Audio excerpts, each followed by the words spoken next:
Aloha and welcome to this brief screencast where I want to go over end-to-end testing in BowFolios. Um, End-to-end testing contrasts with unit testing in that the idea with end-to-end testing is that you're going to basically manipulate the application as the user interacts with it, as the user perceives it. So you're going through the actual UI in order to manipulate the underlying database and everything else. That's good in the sense that you are simulating the actual user experience. It's bad in that things can fail for a lot of different reasons, kind of low level in the code.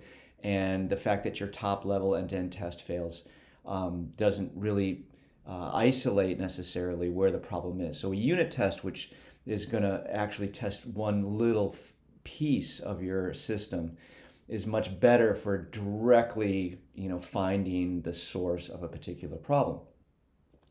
On the other hand, unit tests, because they're testing things in isolation, don't tell you about problems that can occur from the interaction of various components.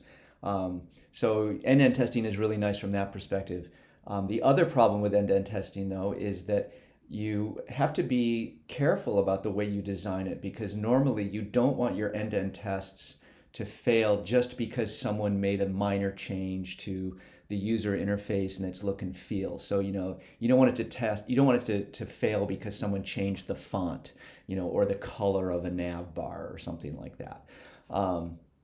So, so it's tricky to do it in a way that actually provides value, while still allowing a certain flexibility in the way the user interface is refined over time. And so the end-to-end tests that you're going to see for BowFolios, the balance that it strikes, which is kind of a coarse balance, is the idea that it will test to make sure all the pages display. It will test to make sure that, to kind of a first order, the right kinds of information appear on a page. And it will fill out and submit all the forms and make sure that what comes back, to a first order is the correct values. Okay, and that's actually good enough to detect a lot of problems, because oftentimes you'll make changes and a page will stop displaying. There'll be an error in the UI component and the thing won't even come up. And it's nice to have a test that actually ensures that all the pages display. In fact, I saw a system that went into production last weekend where one of the pages just simply didn't display. So it's nice to have tests that actually give you that. It's kind of a sanity check kind of thing. The other cool thing about these TestCafe tests, is that they're actually, even though we're applying them to a Meteor system, the actual tests are completely independent of the underlying application, tech stack. Okay, we're just going to a browser, going to a URL, and doing stuff. So when you learn to use TestCafe in this environment, there's no Meteor specific stuff going on. You can apply this to any other tech stack that you're using for web application development. Okay, so with that preamble out of the way, we're going to use one specific end-to-end testing framework. It's called TestCafe. Oh, I had it in a separate window, there's a bunch of them out there. I haven't used all of them, so I can't say that this is the best one, but I can say that I had a very pleasant experience using TestCafe, and there was just one minor little hiccup, and wasn't hard to fix. And I'll talk about that in a little bit. Works okay for me, and you can look at the code and decide whether it suits your purposes. So the other thing is that we're using the page object model design pattern. This is really important, and I highly recommend you think about your tests this way. So if we look at the testing directory, what you can see, there's a bunch of files. Don't be scared, because the top level file, the one that actually contains the code that is run by TestCafe, at least at the top level, is not that long. It's 80 lines of code. And I think, it should be quite readable. So, this first test that the landing page shows up. You await that the landing page is displayed. Okay. Um, and, for testing that sign in and sign out work, we await the nav bar um, performing an action to go to the sign in page. And then on the sign in page, we invoke the sign in, we perform the sign in action, and we pass a username and password.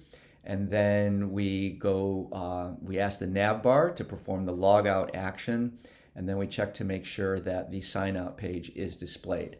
Okay, so I think after you get the hang of it, you'll see you can read through these pretty easily and understand what the intent is. And the reason is because what we do is we define a class for each page.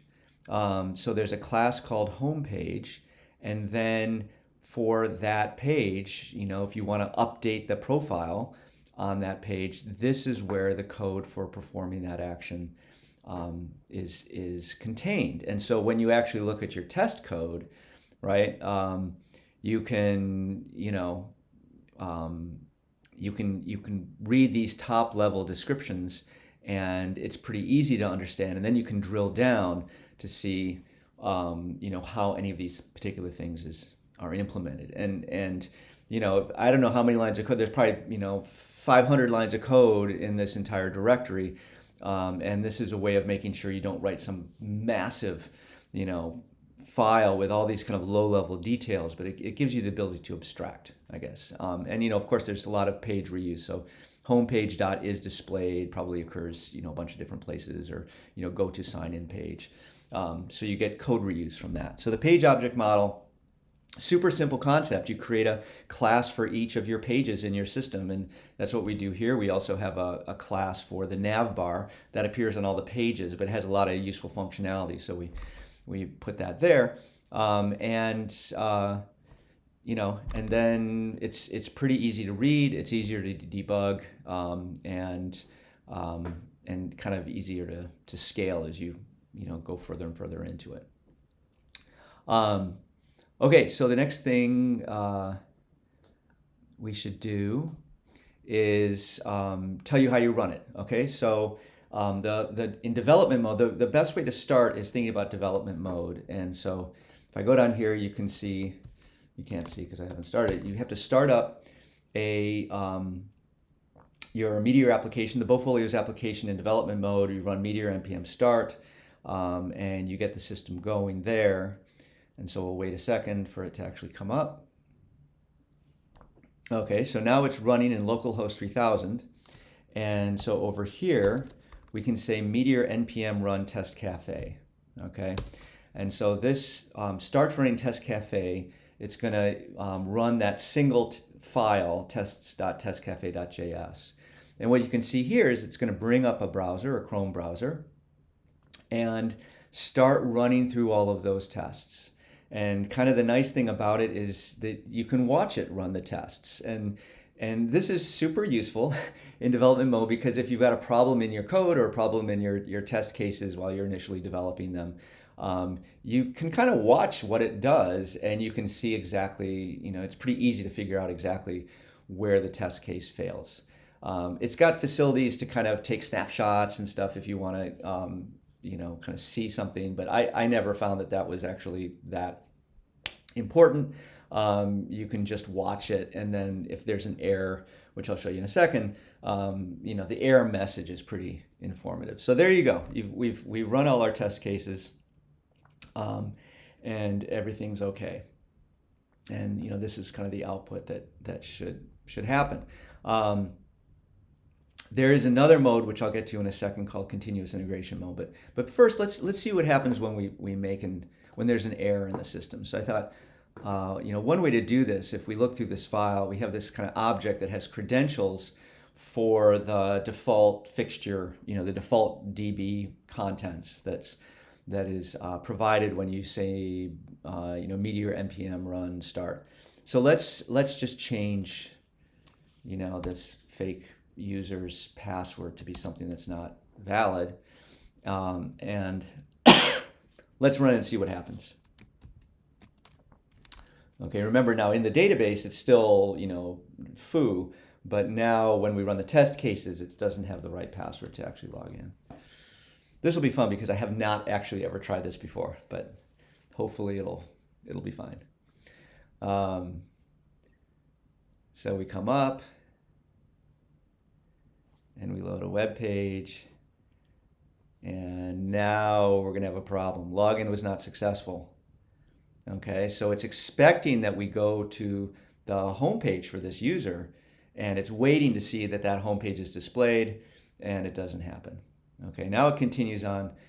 It's going to try to do all the tests, and I can show you in a second a way to once you've found that there's a problem in one test, if you want to just focus in on that one, there's an easy way to do it. So again, every time now we try to log in as that user, we get this come up, and it's wanting to, that the test case is actually trying to see that the home page is displayed. So it's going to happen again. In retrospect, maybe I could have picked something different that didn't fail so many times. But yeah.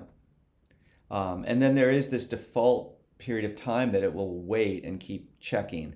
And that is configurable, so you can make it wait longer, I guess shorter. But all right, so what we can see if we look at this is that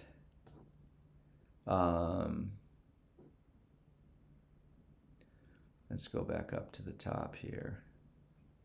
Okay, so test that sign in and sign out work, that failed, and it couldn't find the current user. Remember, after you log in, then in the nav bar, the username is up in the right side, and that's what's being used to check. Then we had a bunch that kind of work. These are actually public pages that don't require you to log in, so those are going to pass. But to modify the profile, you need to log in, and that one fails. To add a project, you have to log in, that one fails. Okay, so so if we wanted to just focus in on one test, right, the easy way to do that is to say test dot only. Okay, so we save that, and then we run it again. Okay, so and as you're doing incremental development, it's kind of nice to just write one test at a time, and then if you do that test only thing, only that test runs, and you debug that one, and then you kind of go on to the next one. All right. So here we go. This one fails. It's giving it a little time to see if the page will actually eventually show up. And it doesn't. So we just have this one failure here. We see what the test is that we were running, test that sign in, sign out work. Cannot obtain information about the node because the selector does not match any node. So we were trying to go to navbar current user. Didn't happen. And so you can see right here the line of code that was the problem. And at that point, you kind of just have to eventually figure out, what the bug was. In this case, it was the fact that the password was wrong. And so then, we can try running it again after we fix the password.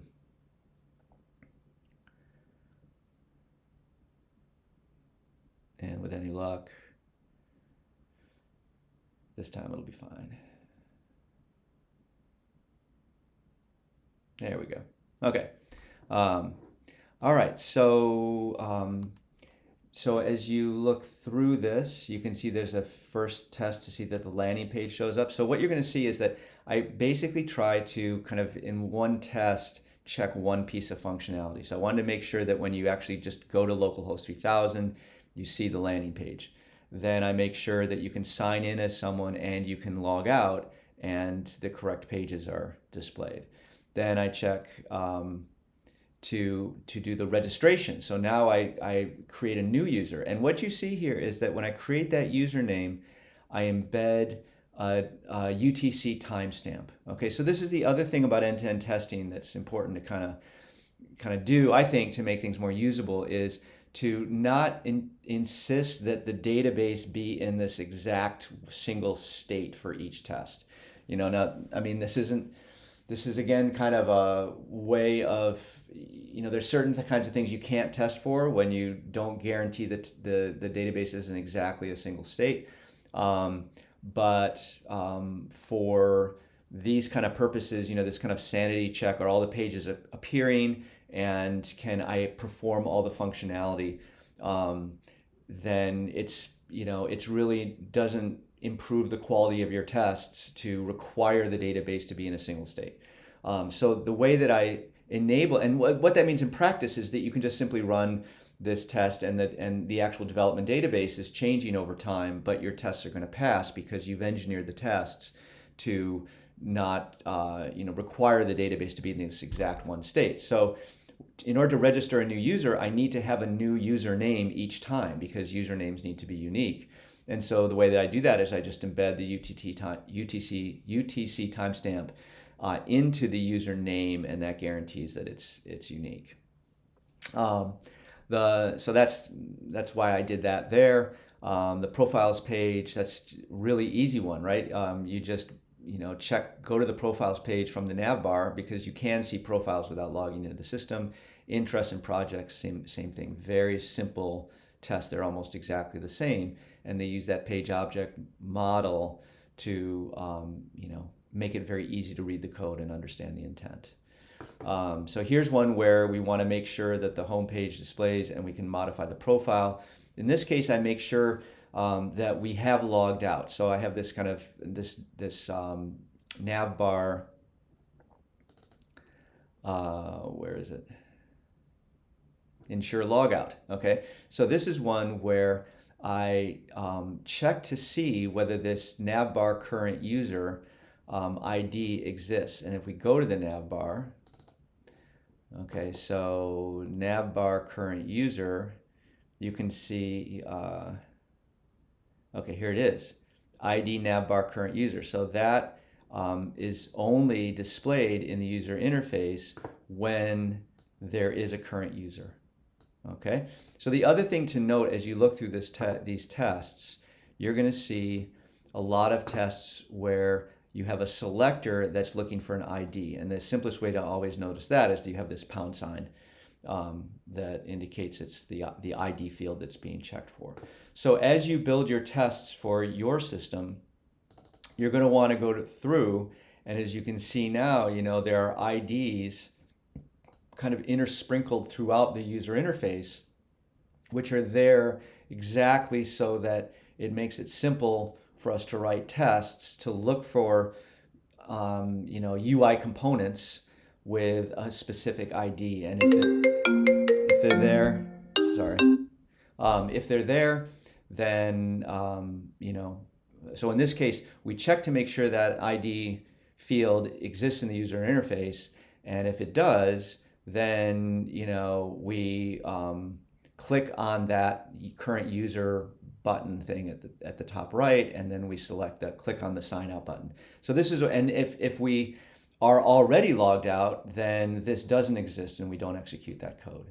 So you can have these kind of conditional things in the user interface if you want to. Okay, I would say just you can read through this code. Some of these pages are really simple because you don't have, there's not a lot you're testing for. I think here's a good one, has default interests. So the idea here is that we say we're going to check on the interest page. I don't know if it's maybe quickly worth looking at that page. Okay, so remember it looks like this.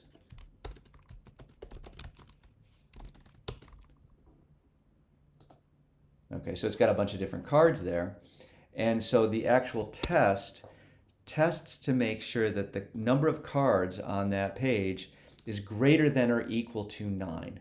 Okay, so the idea here, I mean, if we said exactly 9 and then there was another test that added, a new interest, then we're in the situation of having to either go through the process of deleting the database and rebuilding it from scratch each time, which, in certain kind of testing scenarios, you absolutely want to do that. So I'm not saying that's not a bad idea.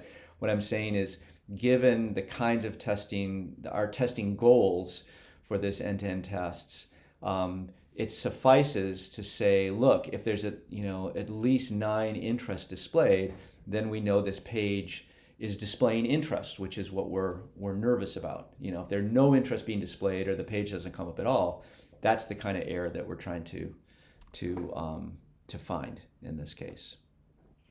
Okay, so that's I think you can just look through this code to see it. Oh, the final thing I guess to look at is the continuous integration mode. So let's replace our screen here. So for continuous integration mode, going back to the idea is that we don't want to, if we're running with a service like Jenkins Semaphore, some online cloud hosting service, we can't have windows popping up and it's problematic to bring up the development server. That's useful for development mode because then we can actually play around with things and see what's going on and make sure our IDs are defined and so forth. In continuous integration mode, what we need is a single command that's going to bring up the development version of the system, run the tests, and then shut everything down. And that's what this TestCafe CI command does. What you can see is that it runs a browser in headless mode, so no windows appear. And then we have this --app argument, which says run this command first to bring up your application. Okay, so that's the standard meteor npm run start. And then we got this final thing called -quarantine mode. But before I get to that, let's just quit out of. Now remember, we can't have the development server running when we do it in CI mode. Otherwise, we're going to try to bring up 2 applications, both listening to port 3000, which is not going to work. But having quit the development server there, now we can run this command. Okay, and what this will do is we'll first do meteor npm run start to bring things up. My goodness.